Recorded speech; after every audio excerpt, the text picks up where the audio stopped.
Today we have an exciting topic to discuss. I will introduce to you 3 brick-and-mortar businesses that are in need in today's world: daycare centers, senior residences, and healthy bake shops. If you want an in-depth video of any of these 3 businesses, make sure to comment it down below and I'll film it for you, and make sure to subscribe to not miss it. If you're an entrepreneur looking for promising opportunities, you're in the right place. So without any further ado, let's get to it. So first up, we have daycares. With more and more parents entering the workforce, the demand for quality daycare services has never been higher. The current demand cannot be met because of the shortage of workers, and this is not just in Canada and the US, but also in Australia, Mongolia, and so many other countries. And it's not just traditional daycares. Innovations like after-school programs, virtual learning support, and flexible hours have also become popular. There's a need for childcare centers in general. There's 2 things you can really do in this sector. The first one is opening a traditional daycare with the standard hours of 8 to 5 p.m. You can either open a public daycare or a private daycare, or be innovative and create another type of center for children that may need care after hours, on weekends, virtually, and so on. Now, depending on where you're watching this video from the world, opening a daycare is going to look different for everyone. However, I conducted some research on a few key things, and it looks like it's similar in most countries. There's a lot of similarities, so let's go through them. First thing is, in order for you to open a daycare, you must have an early childhood education certificate. Most provinces and states I've seen required, with some exceptions. The second thing is, a lot of cities actually have grants and funding for opening a daycare. You'll be faced with a lot of startup costs, and the best way to compensate is to explore the available government grants. Here are some examples: Canada Post Community Foundation, Open Door Group, Child Care Operating Fund, Child Care Free Education Initiative, Child Care Maintenance Fund, ECE Wage Enhancement. If these don't apply to you, just Google grants and funding for daycare followed by your state or province. Number 3, government subsidies. Government subsidies is how a lot of daycares are able to charge as low as $10 per child. States and territories receive funding from the federal government to provide childcare financial assistance to help families with childcare costs. In order for your daycare to receive these government subsidies, you have to comply with the following list. You must receive no more than 100 children per facility. You have to apply an educational program and undergo a review of its educational quality. You must employ a minimum of qualified educators. You must undergo inspections. You must manage the administration, keeping it, and labeling of medications, cleaning products, and toxic products. You must provide a healthy, safe, and clean environment. You must have a first aid kit that is readily available. You must respect the nation's food guide. You must constantly supervise the children under its care. And you must guarantee daily outdoor activities. You should do these things regardless if your daycare is subsidized or not. Now, here's a list of licenses that keep coming back no matter which state or province I looked into. The first one is Child Care License.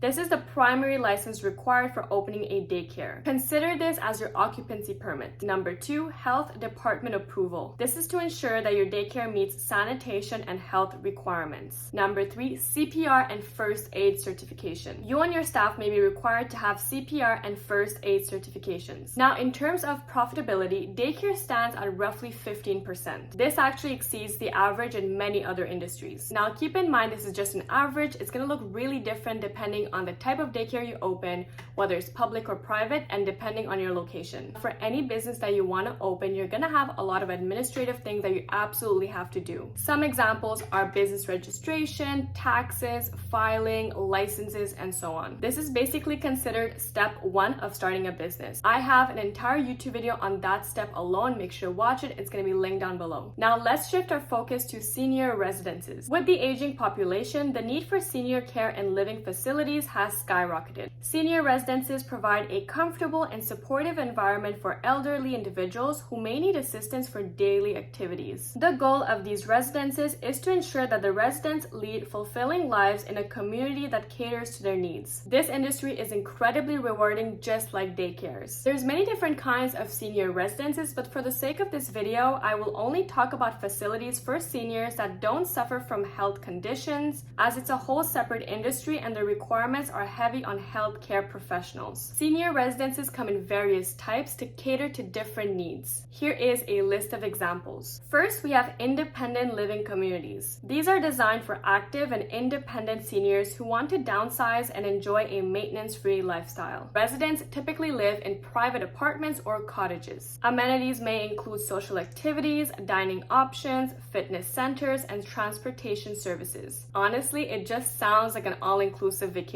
Number 2, assisted living facilities. These residences offer support with daily activities such as bathing, dressing, and medical management. Residences have their own apartments or semi-private apartments. Services vary but often includes meals, housekeeping, and social programs. Very similar to the first one but with more assistance. Number 3, board and care homes. These are small private residences that provide care and housing for a limited number of seniors. They offer a home-like environment with personalized care. Number 4, senior co-housing. Senior co-housing communities are designed to promote social interaction and shared responsibilities among residents. Residents typically have their own private unit, but they share the common spaces. This kind of reminds me of boarding school. Number 5, affordable housing for seniors. Some housing complexes are designed specifically for low-income or subsidized housing for seniors. This is the same concept as subsidized daycares like we just covered. Basically, you get funding from the government and this allows your customers to enjoy affordable prices. Number 6, active adult communities. These communities are designed for older adults who are still active and independent.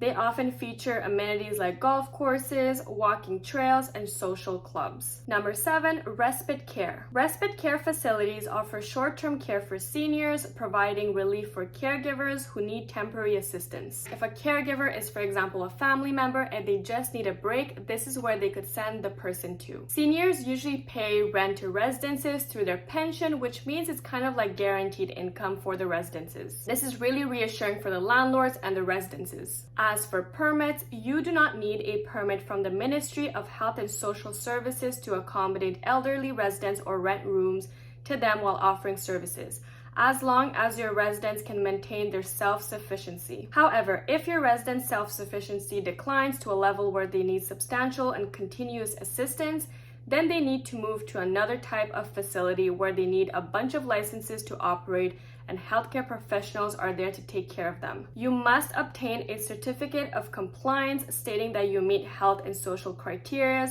but that's needed for 99% of businesses out there. As for requirements, they're all related to safety, so let's go over them. You need a fire escape plan. You must be in a neighborhood where this type of business is allowed. For example, I highly doubt your city is going to allow you to build a residence downtown where there's a lot of restaurants and clubs. You must have a permit if you room or board more than 10 residents, or you provide rooms with cafeterias and restaurants. As for profitability, because there's so many different types of residences, there's not really an industry average. However, senior residences are one of the most lucrative yet frequently challenging industry when it comes to ownership and operation. These communities offer a range of housing alternatives, allowing individuals to start with independent living and subsequently transition to skilled nursing facilities located within the same complex. Last but not least, let's talk about healthy bake shops. As people become more and more health conscious, the demand for nutritious yet delicious options have never been higher. We hear more and more people becoming vegetarian or vegan or watch their gluten intake or also different diets, which is why we need more healthy bake shops. The goal is to provide delicious treats while using natural ingredients. It's a business that promotes health and indulgence at the same time. I don't know about you, but I live in a big city and we have a lot of bake shops with some options for delicious yet nutritious options, but they're quite limited. There's not a single bakery with just healthy goods. Opening a bakery falls under opening a restaurant, which is much simpler than opening a daycare or a senior residence. Requirements are also quite low. Once you have completed step 1, you can then move on to obtaining the required licenses, which are certificate of occupancy, food service license, and food handler's permit. Now, the first thing I would do if I was considering this business is starting from home. That way you get to practice, test, and perfection your products. Not to mention mention that you're also gonna get to see if you like this business or if it's just more like a hobby for you. And most valuably, you're gonna get to build a clientele. You can even sell from your home on platforms like Uber, DoorDash, and Skip the Dishes. The second thing I would consider if I was opening this business is the location. I would open one near a gym, near a hospital, near a senior residence, or even near a Starbucks. A lot of health conscious people go to Starbucks because you can personalize the drinks to your liking and make it as healthy as you want. Location is super important, so make sure to go where your customers are. The final thing I would do is really ambitious, but it's possible. I would try to get contracts with gyms, senior residences, hospital, corporate offices to distribute the products. That way you have recurring business from day one. Start by giving free samples to the owners. Even if they don't turn into a customer day one, at least it's good marketing for people to know that there's a new bakery opening. So here you have it, 3 brick and mortar businesses that are in high demand today I would really consider looking into. I do tons of videos on all things business and finance for free, so if you enjoy this kind of content, make sure to subscribe and give this video a thumbs up for more videos like this. Thank you for your time, and I hope to see you in my next business related video. Bye!